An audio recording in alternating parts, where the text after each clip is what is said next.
Evangelho de Marcos, capítulo 1, a partir do verso 2 até o verso 8.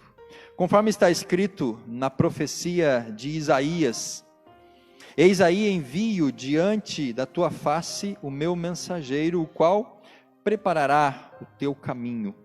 Voz do que clama no deserto: preparai o caminho do Senhor, endireitai as suas veredas. Verso 4: Apareceu João Batista no deserto, pregando o batismo de arrependimento para a remissão de pecados. Saíam a ter com ele toda a província da Judeia e todos os habitantes de Jerusalém, e confessando os seus pecados, eram batizados por ele no Rio Jordão. As vestes de João eram feitas de pelos de camelo, ele trazia um cinto de couro e se alimentava de gafanhotos e mel silvestre. E pregava dizendo: após mim vem aquele que é mais poderoso do que eu, do qual eu não sou digno de, curvando-me, desatar-lhe as correias das sandálias. Eu vos tenho batizado com água, ele, porém, vos batizará com o Espírito Santo. Amém, queridos? Marcos nos apresenta uma urgência na proclamação do Evangelho. Marcos, ele é direto, ele é objetivo, ele vai logo ao ponto. Marcos não faz rodeios, não apresenta a genealogia de Jesus, não apresenta aqueles detalhes pregressos, anteriores, como fazem Mateus e fazem Lucas, porque o objetivo de Marcos é apresentar esta mensagem de maneira objetiva, de maneira direta, de maneira precisa.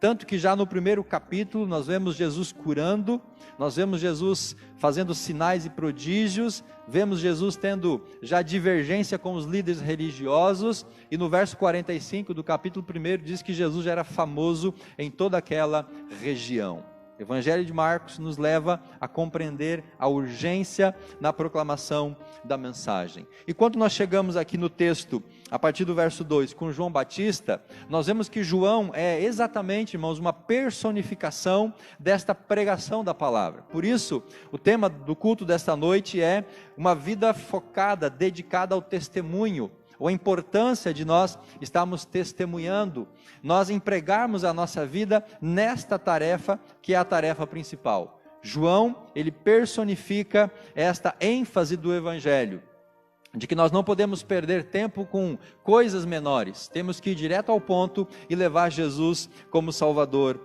e Senhor. Para quem é que Marcos escreve? Ele escreve para uma igreja que estava perseguida, uma igreja que estava vivendo um contexto de aflição, exatamente no contexto do Império Romano. Marcos escreve para os romanos, por volta do ano 57 ao ano 70, os irmãos sabem da história, Nero estava perseguindo os cristãos estavam sendo mortos, então eles viviam nesta aflição, e Marcos leva esta palavra como um bálsamo, mas também como um recado de que eles não podiam esquecer da essência do Evangelho da graça de Deus. Essa igreja que estava em Roma, oprimida, assolada, perseguida, recebe de Marcos esta mensagem: urge a pregação do Evangelho. Quem foi Marcos? Marcos foi muito provavelmente aquele moço lá do capítulo 14, que quando Jesus foi preso, ele tentou fugir, agarraram ele, como ele estava coberto apenas com um lençol, o seu lençol foi tomado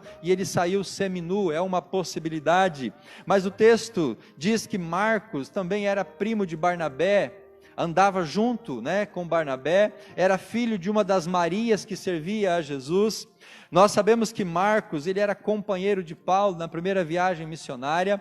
Marcos foi ajudante de Pedro. Marcos foi um dos líderes da igreja que restou nesse período de perseguição. Nesse contexto, Paulo já havia sido morto, Pedro já havia sido decapitado, a maioria dos primeiros líderes, apóstolos, já tinham morrido. Marcos era um dos remanescentes daquela época que estava à frente da igreja de Jesus Cristo. E, amados, quando nós estamos num ambiente de perseguição, ou num ambiente de assolação, de angústia, quando nós estamos passando por lutas, por provas, por tribulações, qual é a mensagem que nós precisamos ouvir?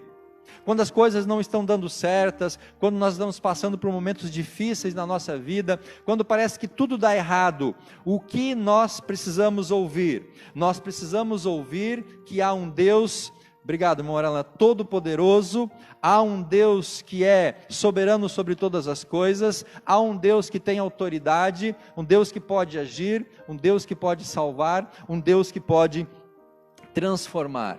Quando nós passamos por momentos difíceis, nós precisamos ter essa convicção da nossa fé, a certeza da nossa fé, e assim nós não nos afastarmos da nossa esperança. Por isso, Marcos escreve esse curto evangelho e envia para aquela igreja de Roma, para que eles não esquecessem da centralidade do amor de Deus, naquele momento de angústia e nos momentos de tribulação. Eu e você passamos por tribulações, nós vivemos angústias, nós vivemos momentos difíceis, e é nesses momentos que a nossa fé tem que estar fortalecida, sólida, na presença do Senhor, para nós não esmorecermos, para nós não nos afastarmos da presença de Deus, para que essa fé, ela não seja então atacada, e ela venha a diminuir na nossa vida. Marcos, ele foca num Jesus que age, num Jesus que faz.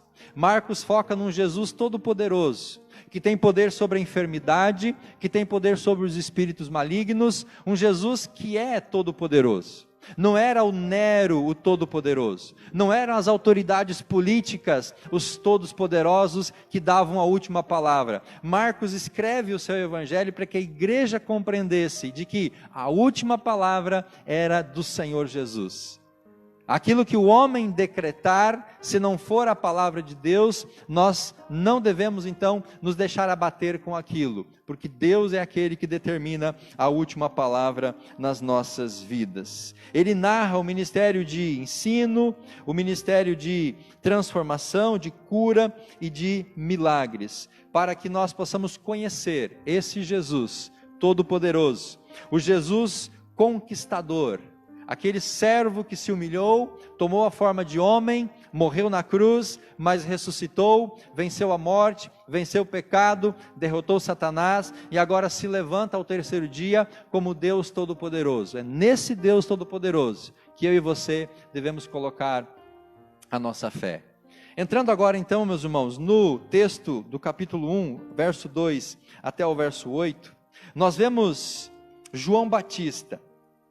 Marcos faz uma pequena introdução no versículo 1, ele fala a princípio do evangelho de Jesus Cristo, Filho de Deus. Princípio por quê? Porque Marcos vai focar na vida, no ministério, na morte e ressurreição de Jesus. A pregação dos apóstolos e a pregação da igreja seria a continuidade da obra de Jesus. Marcos relata o princípio, o começo, o protótipo, porque agora então os apóstolos iriam dar continuidade, a igreja dá continuidade, e eu e você hoje damos continuidade. João, ele vem como aquele que proclama a mensagem de Deus, mas hoje eu e você somos os pregadores da mensagem do Senhor. Marcos fala do princípio do evangelho. Evangelho é uma palavra que significa, ou assumiu o termo de boas novas, uma boa notícia, algo bom está acontecendo. E Lucas, no capítulo 2, verso 10, quando ele fala sobre o nascimento de Jesus, quando os anjos aparecem aos pastores lá no campo, o anjo diz para os pastores: não temais, eis que eu vos trago boas novas de grande alegria. O evangelho é uma boa notícia. Meu irmão, meu amigo, evangelho é a boa notícia para a sua vida. O evangelho é a boa notícia que você precisa ouvir. Se você tem ouvido só notícias ruins nos últimos dias, saiba que as boas novas de Deus é a mensagem do Senhor, é a palavra de salvação, de transformação, que vai mudar a sua história. Marcos veio para trazer uma boa notícia, a notícia da salvação, a notícia da redenção, a notícia de uma vida transformada. De quem é essa boas novas? Marcos diz no verso 1 que é de Jesus Cristo, o Filho de Deus.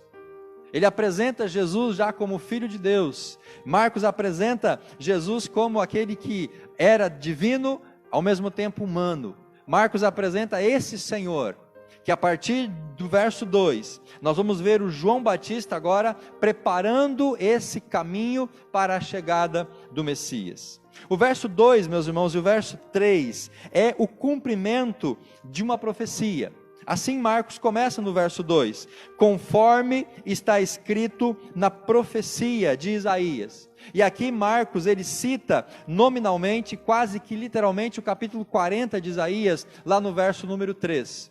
Mas nesses 2 primeiros versículos aqui de Marcos, nós temos também uma porção do livro do Êxodo, capítulo 23, verso 20, e uma porção do livro de Malaquias, também no capítulo 3, verso 1. Marcos então lança mão do Antigo Testamento, lança mão da profecia, para dizer que João Batista, ele vem como aquele que vai dar continuidade na proclamação desta boa nova.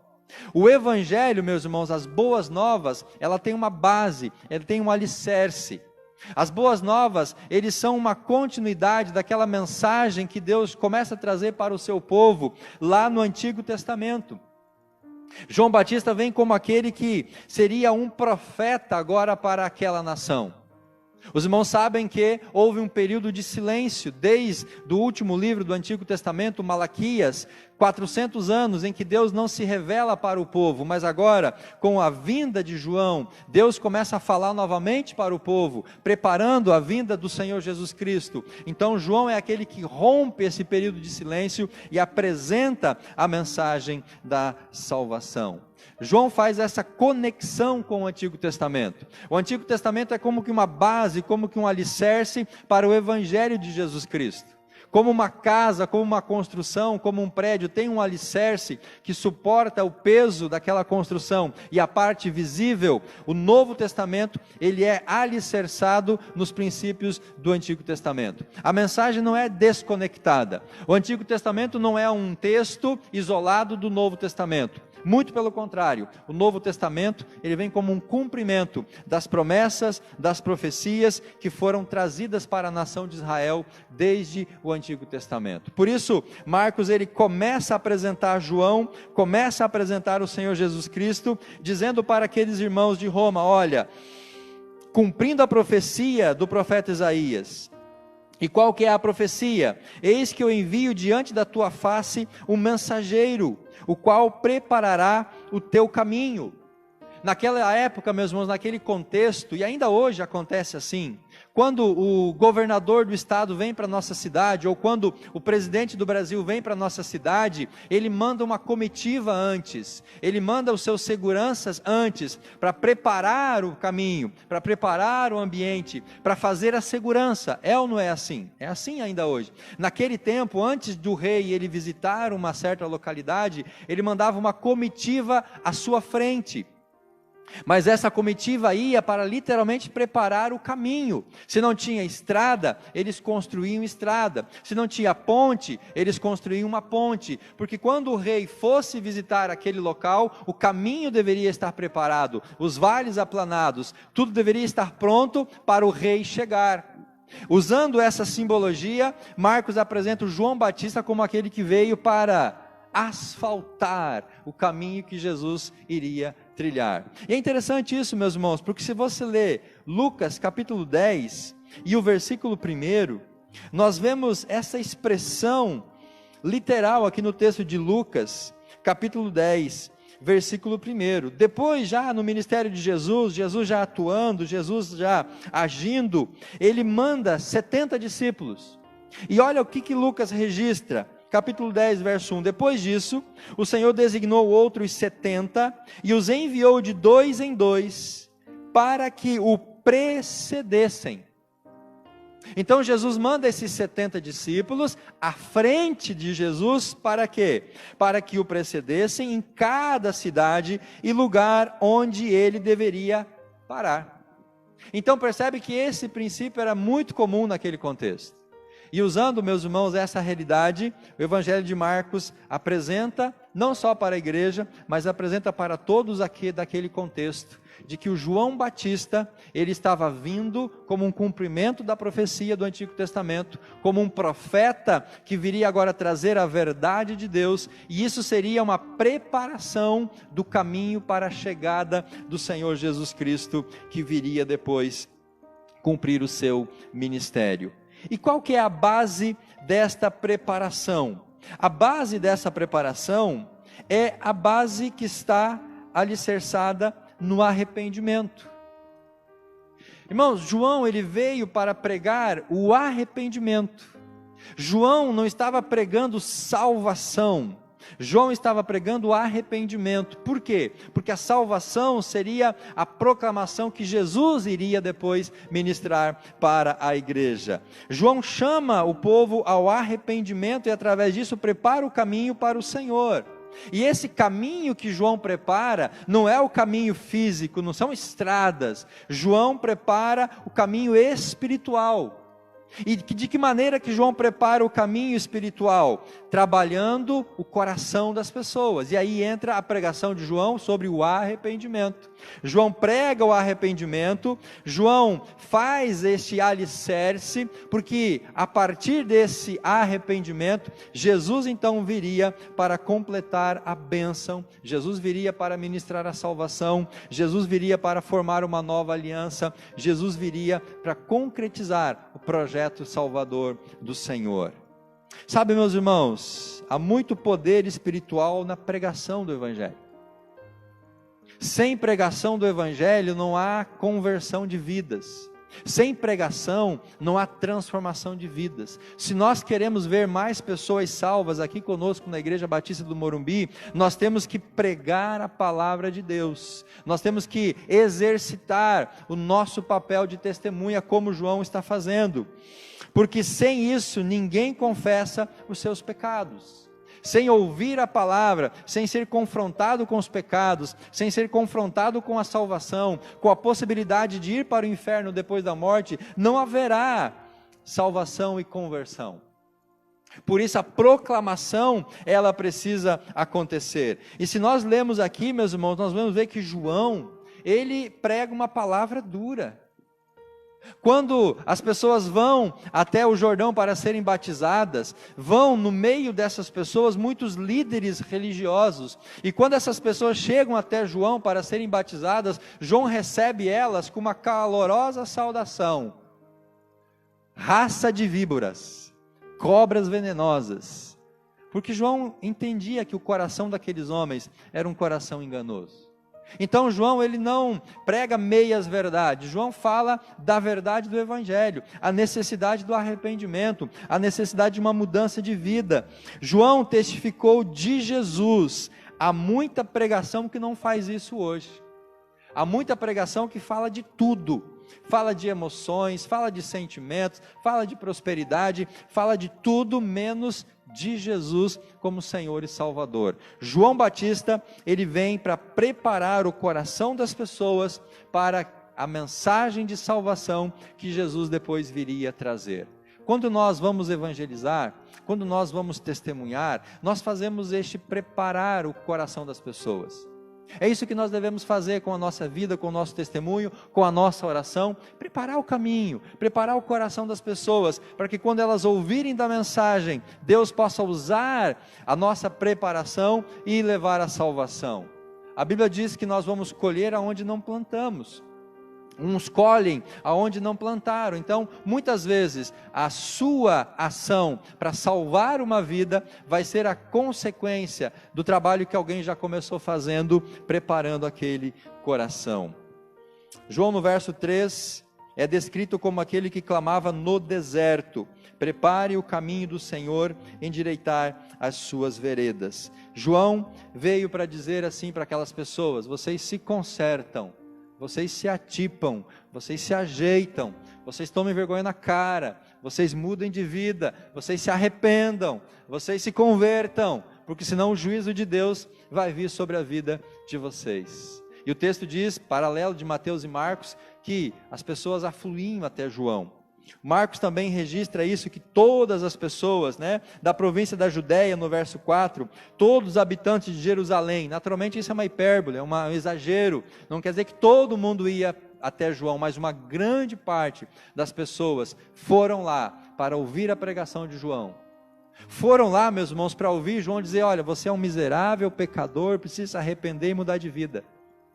Meu amado, quem hoje, nesse evangelho moderno que nós estamos vivendo, que sai de casa e se assenta no banco de uma igreja para ouvir o pastor dizer: você é um miserável, você é um pecador, se você não mudar de vida, se você não se arrepender dos pecados, se você não transformar a sua atitude, você vai para o inferno? porque essa mensagem não atrai multidões. Essa mensagem não atrai pessoas, porque é uma mensagem dura aos ouvidos. Mas foi esta a mensagem que João veio trazer. A mensagem de arrependimento. Sem arrependimento não há salvação. E sem salvação não há a eternidade com Deus. Pois bem, queridos, verso 4 e verso 5. A pregação de João Batista. Esse homem que dedicou a sua vida para testemunhar de Jesus. Ele vem como um cumprimento das escrituras, das profecias. E o verso 4, Marcos diz então que apareceu João Batista no deserto, pregando o batismo de arrependimento para remissão de pecados. Pregando o batismo de arrependimento para remissão dos pecados.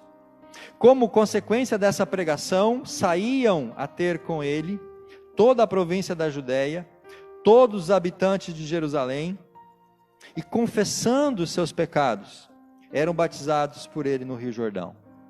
Meus irmãos, confessar pecados hoje não está na moda gospel, não está na moda evangélica. Estávamos passando esses dias numa rua, a Nelise viu uma loja escrita lá, moda evangélica. Papai, o que é isso, moda evangélica? Hoje tem moda evangélica. João não estava na moda evangélica. Eu acho que roupa de pelo de camelo não fazia parte da moda evangélica daquele contexto. O fato é, meus irmãos, que João, ele vem pregar aquilo que precisa ser pregado, arrependimento. E como consequência dessa pregação, as pessoas confessavam os seus pecados. A pergunta que eu me faço e faço para você neste momento é: quando foi a última vez que você confessou um pecado diante de Deus? Porque muitas vezes o orgulho, a vaidade, nos impedem de admitir diante do Senhor as nossas falhas, os nossos erros, os nossos pecados. E se nós não confessamos esses erros e esses pecados, não haverá o arrependimento, não haverá salvação. João, ele é primo de Jesus. João, ele é filho de Zacarias e Isabel. João nasceu alguns meses antes do Senhor Jesus Cristo. João, ele prega no deserto, e essa pregação no deserto tem uma simbologia, era para lembrar Israel das suas origens, da aliança lá do Antigo Testamento, celebrada com Moisés lá no Êxodo, na saída do povo. Eles vão para o deserto, eles param, Moisés sobe ao monte, recebe as tábuas da lei, ali Deus faz uma aliança com aquele povo. João prega no deserto para fazer esse link com a história do povo de Israel, com as promessas e as profecias. Deserto tem característica de um lugar de encontro com Deus. Os grandes homens de Deus tiveram encontros com o Senhor no deserto. Então às vezes é bom a gente ir para o deserto. Às vezes é bom Deus nos levar para algum tipo de deserto. E deserto pode ser uma luta, uma tribulação, uma angústia, algo que nós estejamos vivendo, porque é nesse deserto que Deus vai nos encontrar e é ali que Deus vai ministrar ao nosso coração. João não foi para Jerusalém, para o templo pregar. Ele poderia ter feito isso, porque ele era filho de sacerdote. O sacerdote ministrava no templo, mas João, ele abre mão desta questão estética de pregar no templo, na capital, em Jerusalém, e ele se retira, ele vai para o deserto. Porque ele queria ensinar para aquele povo, para aquela nação, de que eles precisavam se encontrar com o Senhor no deserto, para que Deus pudesse ministrar ao coração daquelas pessoas, daquele povo. E é lá que João então prega o batismo de arrependimento. O batismo para que eles pudessem então confessar o pecado e a partir dessa confissão eles abrirem o coração deles. Batismo era um evento comum naquele contexto. O judeu, quando ele se tornava, ou o gentil, quando se tornava judeu, o prosélito, ele passava por um tipo de batismo, que era uma iniciação na religião judaica. Diz os historiadores que havia naquele tempo uma comunidade chamada Qumran, que as pessoas também dessa comunidade faziam o batismo.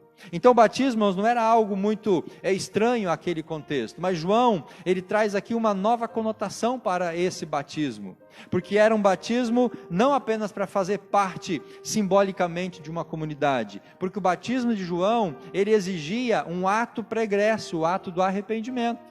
Tanto que o texto fala que as pessoas chegavam até João para serem batizadas, e João muito provavelmente perguntava assim: eu vou te batizar, mas qual que é o teu pecado? Qual que é o teu erro? Por qual artigo você caiu aqui? O que você está fazendo de errado que você quer, né, ser batizado para ter, né, a remissão desse pecado? Qual é a culpa que você está carregando? Então a pessoa tinha que chegar para João Batista e confessar o seu pecado. Imagina se nós fizéssemos isso hoje, antes do batismo. Fulano, você aceita Jesus como Salvador? Sim. Confessa seus pecados agora aqui diante da igreja. Eu acho que alguns irmãos não iam querer se batizar, se nós fizéssemos dessa maneira. O fato é, meus irmãos, que João, ele prega o arrependimento, e como consequência do arrependimento, as pessoas confessavam os seus pecados.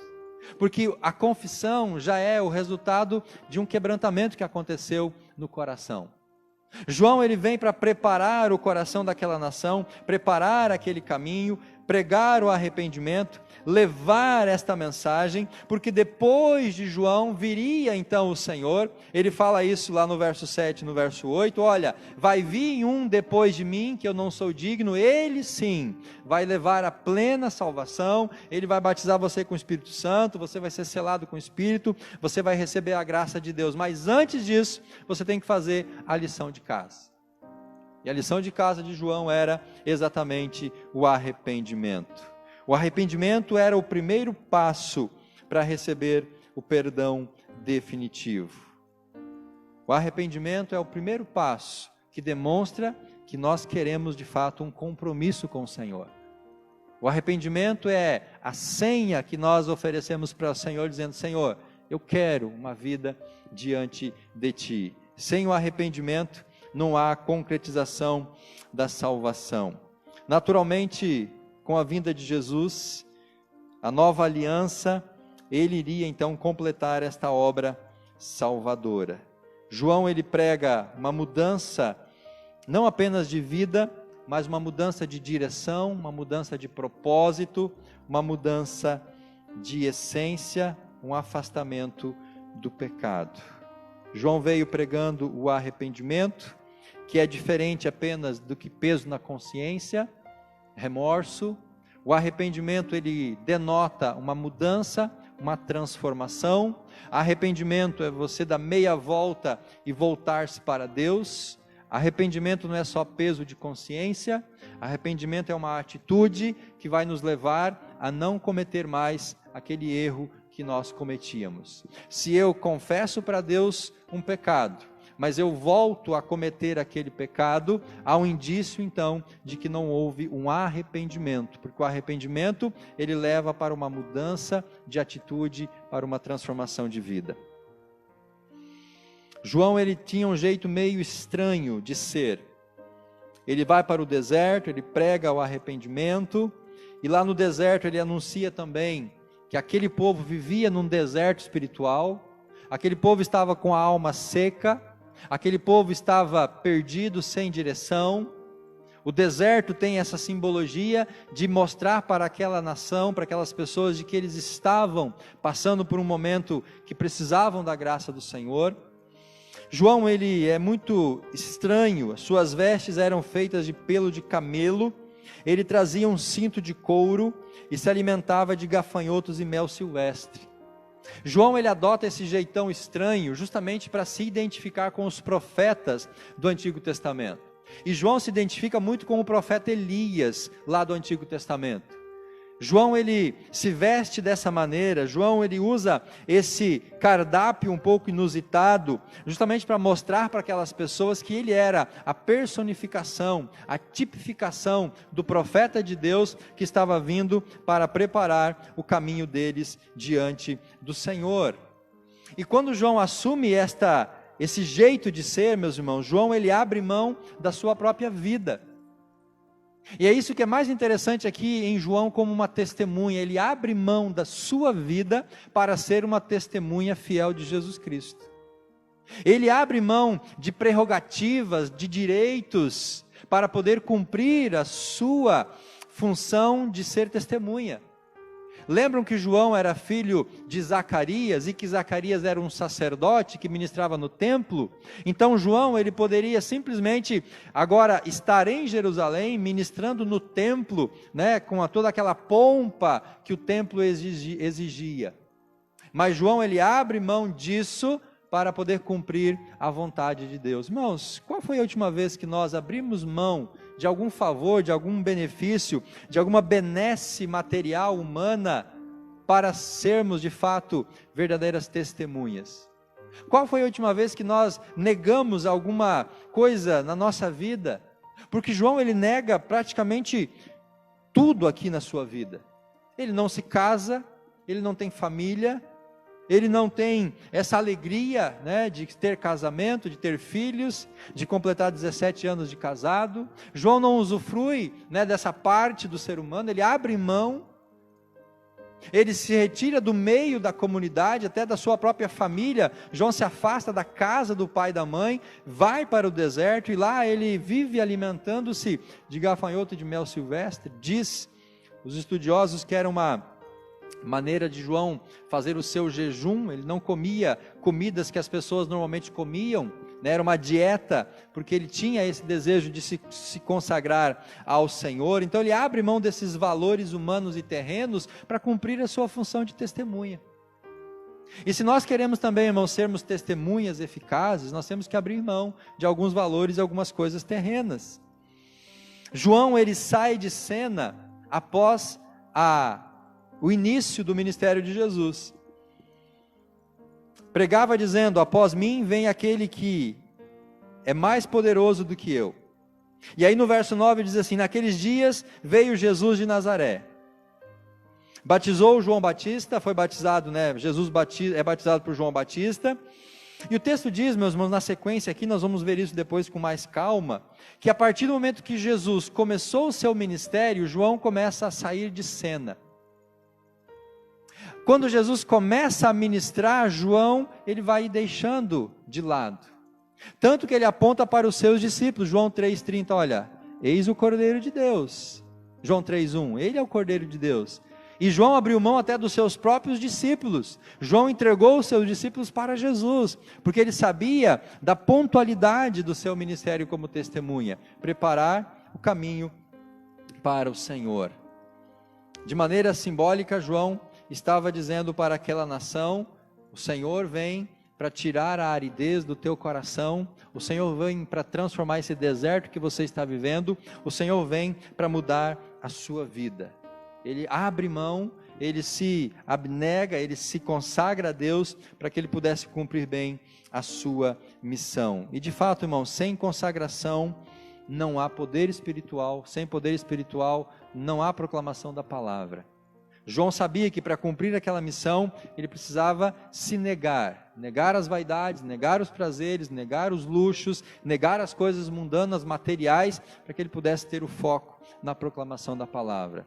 Será que João tinha uma mensagem linda que atraía tantas pessoas até o lugar onde ele estava? Não, não era o conteúdo da mensagem. Eu já disse que o conteúdo era um conteúdo duro. Mas o que levava as pessoas até João, a ponto de Marcos, né, usar a hipérbole que todas as pessoas da Judéia iam até João? Era de fato a sede daquelas pessoas, e elas encontraram em João uma resposta para os seus dilemas. Elas encontraram na pregação de João uma esperança. Elas encontraram nas boas novas que João estava trazendo algo que elas pudessem se agarrar, algo que elas pudessem ter como uma motivação. A pregação da palavra, o evangelho é aquilo que vai trazer esperança para o seu coração. A pregação do evangelho, as boas novas, é o que vai acalentar a sua alma, vai aumentar a sua fé e vai te dar forças para poder vencer.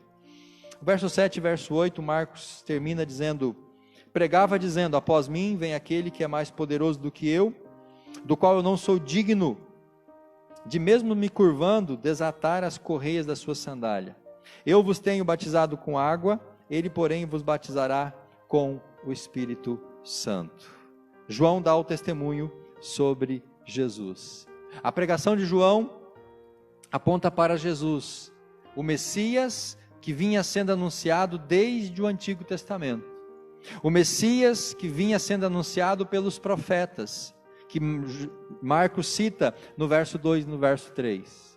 A mensagem que vem do Antigo Testamento e que João agora tipifica aqueles profetas. João prega esta mensagem apontando de que agora o Senhor estava concluindo o seu projeto, o seu plano de salvação. João vem para concretizar e completar esta obra.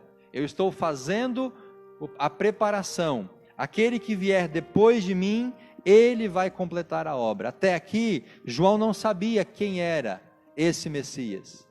Até o batismo de Jesus no Rio Jordão, no momento seguinte, ele não sabia que Jesus era o Messias. Por isso que ele fala, olha, vai vir alguém depois de mim, porque ele sabia que viria. Mas ele não podia ainda apontar, porque não tinha sido revelado para ele que era Jesus. Mas ele está cumprindo o seu propósito e a sua missão. E o arrependimento era o primeiro passo. O batismo nas águas era o segundo passo. E o Espírito Santo, o selo da nova aliança, seria o terceiro e último passo, no verso 8. Eu vos batizo com água, primeiro passo. Mas ele vai vos batizar com o Espírito Santo, o terceiro passo. Arrependam-se, batizem-se, e depois Jesus vem e completa a obra na vida de vocês. É com o ministério de Jesus que a salvação, que a nova aliança é concretizada. E agora então nós temos a mensagem completa. Agora nós temos todo o ambiente preparado para que as pessoas pudessem receber a graça de Jesus. Irmãos, João ele é um exemplo de uma pessoa que abre mão de tudo para cumprir a sua função como testemunho. E nós temos que aprender com João exatamente isso. Abrir mão, muitas vezes, daquilo que nós estamos tão apegados, se nós queremos ser verdadeiras testemunhas. Eu termino com 4 aplicações desta mensagem. Nossa pregação do Evangelho deve ser em cumprimento da grande comissão deixada por Jesus. Por que nós devemos pregar o Evangelho? Porque Jesus nos deixou uma grande comissão. João vem como resposta e concretização das profecias do Antigo Testamento. A nossa pregação é por obediência à ordem de Jesus na grande comissão. Sendo esta pregação a continuidade do ministério de Jesus. Você prega, você anuncia aquilo que Jesus começou a fazer. E você anuncia que Jesus ainda está fazendo. Segunda aplicação, devemos pregar a essência do Evangelho. A pregação deve ser centrada na pessoa de Jesus Cristo, conforme Paulo escreve aos Coríntios no capítulo 15. Ele morreu segundo as Escrituras, ele ressuscitou segundo as Escrituras e ele está à destra de Deus. Jesus nasce para cumprir a palavra, ele morre para cumprir a palavra e ele ressuscita para cumprir a palavra. Este é o conteúdo da nossa pregação. Nós temos que pregar Jesus, o Cristo crucificado, o Deus Todo-Poderoso, aquele que pode salvar. Terceira aplicação, nossa vida deve ser condizente com a nossa pregação. E se necessário for, devemos abrir mão da própria vida, para nós não sermos negligentes no nosso chamado. João abre mão de tudo na sua vida. Abre mão de muitas coisas, para que ele pudesse ser eficiente na sua pregação.